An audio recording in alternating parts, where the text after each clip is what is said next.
کہ تاریخ اپنے آپ کو دہراتی ہے، یہ ابن خلدون کا کارنامہ ہے جس نے پہلی دفعہ یہ بتایا کہ تاریخ کے بھی کچھ قانون ہوتے ہیں۔ اسی طرح ہیگل نے بھی تاریخ کا بھی قانون بتایا، انسانی سوچ کا بھی قانون بتایا، اور ایون تبدیلی کے بھی قوانین بتائے، اور ان قوانین کا اس نے نام رکھا ڈائلیکٹکس، یعنی جدلیات۔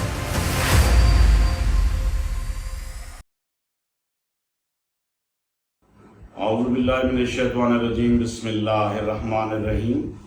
السلام علیکم viewers, welcome to my YouTube channel G Rizvi official. اور آج ہم ایک نیا سلسلہ شروع کر رہے ہیں جو کہ فلسفی پہ ہے، جو کہ فلسفے پہ ہے۔ اس سے پہلے ہم نے فلسفے پہ ابتدائی ایک ویڈیو بنائی، اپنا ایک پروگرام رکھا اور چھوٹی سی بات آپ کے سامنے رکھی ایز اے انٹروڈکشن۔ تو آج ہم اس کی ایک اور مختصر بات آپ کے سامنے رکھیں گے، ایک ایسا فلسفی کا کنسیپٹ، بلکہ ہیگل کی مشہور کتاب، ہیگل بہت بڑا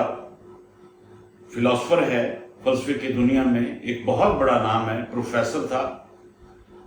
اور یہ اس کا دور 1770 سے لے کر 1831 تک اس کا پیریڈ ہے، جرمنی کا تھا، اور بہت بڑا فلسفر تھا، خود بھی فلسفے کا پروفیسر رہا، اور اپنی زندگی میں اس نے اپنا فیم اس کو جو ہے دیکھا اور انجوائے کیا، کیونکہ اس نے انسانی تاریخ کے جو 3 مین دھارے ہیں، جو فینومینالوجی آف مائنڈ میں اس کا سب سے بڑا کارنامہ یہ ہے کہ اس نے انسانی تاریخ کے، انسانی سوچ کے، اور اسی طرح انسانی تبدیلی کے قوانین جو ہے ان کو پہلی دفعہ دریافت کیا اور فلسفے کی دنیا میں تہلکہ مچا دیا۔ لیکن یہاں یہ بات میں واضح کرتا چلوں کہ ہم نے فلسفے کا جب کوئی کنسیپٹ شروع کیا، جس پر ہم نے اپنا پہلی آج لیکچر کور کر رہے ہیں فلسفے پر، تو وہ ہم نے فلسفے کا یہ انتخاب ہیگل سے کیوں کیا؟ کیونکہ ہیگل کی فلسفی میں اتنی جامعیت ہے کہ یہ انسانی سوچ کی پورا جو دھارا ہے، پیچھے سے لے کر دور قدیم سے لے کر دور جدید تک، اور آج پوسٹ ماڈرنسٹ، پوسٹ ٹروتھ کے دور میں تک، انسانی تاریخ کے قوانین، انسانی سوچ کے قوانین، اور اسی طرح تبدیلی کے قوانین اور قدرت کی تبدیلی کے قوانین جو ہیگل نے دریافت کیے تھے، اور وہ جس تک بنیادی اس نے جو کنسیپٹ دیا تھا وہ ڈائلیکٹکس کا تھا۔ تو اس طرح ہم آج فلسفے میں فلسفر ہیگل پر بات کرتے ہوئے، اس کی فینومینالوجی آف مائنڈ پر، اس کی مشہور ترین کتاب پر بات کرتے ہوئے، اس کے بنیادی کنسیپٹ جو انسانی سوچ کے تمام دائرے کو اور انسانی سوچ کے تمام پہلوؤں کو ہر طرح سے کور کرتا ہے، وہ ہیگل ہے، اور اس کی وہ کتاب The Spirit of Phenomenology ہے، جس میں وہ ڈائلیکٹکس کا کنسیپٹ سمجھاتا ہے کہ ہر ایک کنسیپٹ کا، ہر ایک تصور کا متضاد تصور ہوتا ہے۔ جس طرح دن ہے تو اس دن اس وقت تک سمجھ نہیں آتا جب تک ہم یہ نہ سمجھیں کہ دن کے مقابلے میں رات کیا ہے، کیونکہ رات کے تصور سے ہی دن کا تصور مکمل ہوتا ہے۔ اگر صرف ہم دن پر بات کریں تو رات کے خیال کے بغیر دن مکمل نہیں۔ اور اسی طرح جو بھی دنیا کا جو بھی کنسیپٹ، جو بھی چیز،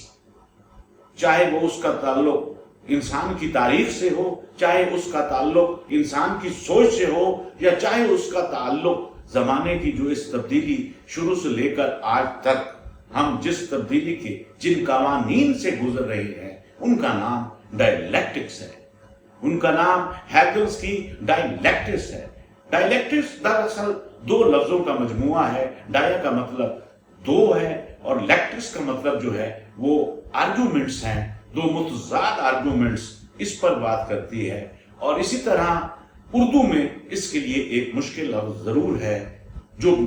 فلسفہ لوگ جانتے ہیں، وہ انہوں نے یہ نام ضرور سنا ہوا ہوگا، اور اس کو کہتے ہیں جدلیات۔ تو اس طرح ہم آج اس پر بات کریں گے، ڈائلیکٹکس پر بات کریں گے، اور اپنے ویورز کو یہ سمجھانے کی کوشش کریں گے کہ آپ دنیا کی جو مرضی چیز ڈسکس کریں یا جس چیز کو بھی سوچیں، اگر ڈائلیکٹکس کا قانون وہاں آپ کو نظر نہ آئے تو یہ ہو نہیں سکتا، کیونکہ یہ ہمیں ہیگل نے بتایا ہے کہ کس طرح ڈائلیکٹکس عمل کرتا ہے۔ اور انشاءاللہ آنے والی ویڈیوز میں ہم آپ کو یہ بتائیں گے کہ کس طرح ہیگلز نے فینومینالوجی آف مائنڈ میں ڈائلیکٹکس کو مزید آگے الیبوریٹ کیا اور ڈسکس کیا، اور اس نے یہ بتایا کہ انسانی سوچ تاریخ میں شروع سے لے کر آج تک کس طرح کار فرما رہی، کس طرح کام کرتی رہی، اور جس طرح ابن خلدون نے تاریخ کے قوانین بتائے تھے، جس میں ایک قوانین یہ تھا کہ تاریخ اپنے آپ کو دہراتی ہے۔ یہ ابن خلدون کا کارنامہ ہے جس نے پہلی دفعہ یہ بتایا کہ تاریخ کے بھی کچھ قانون ہوتے ہیں۔ اسی طرح ہیگلز نے بھی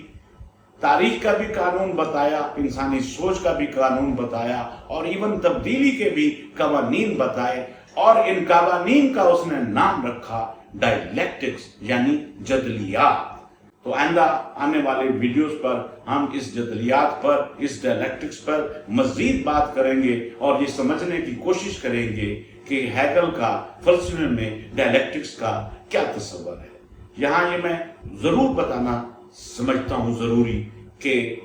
کارل مارکس، جو کہ ایک عظیم فلسفر سمجھا جاتا ہے، جس نے ایک پورا نظام دیا، جس نے بعد میں اس کو عملی جامہ پہنایا آنے والے لوگوں نے، اس نظریے پر، کارل مارکس کے نظریے پر عمل کرتے ہوئے، وہ بھی جدلیات ہی ہے، لیکن وہ دیگر اور قسم ہے، کسی اور طریقے سے کارل مارکس نے جدلیات کو اور ڈائلیکٹکس کو استعمال کیا ہے اور ایک پورا نظام فلسفہ دیا ہے۔ تو اسی طرح ہیگل نے بھی ڈائلیکٹکس اس سے پہلے دیا،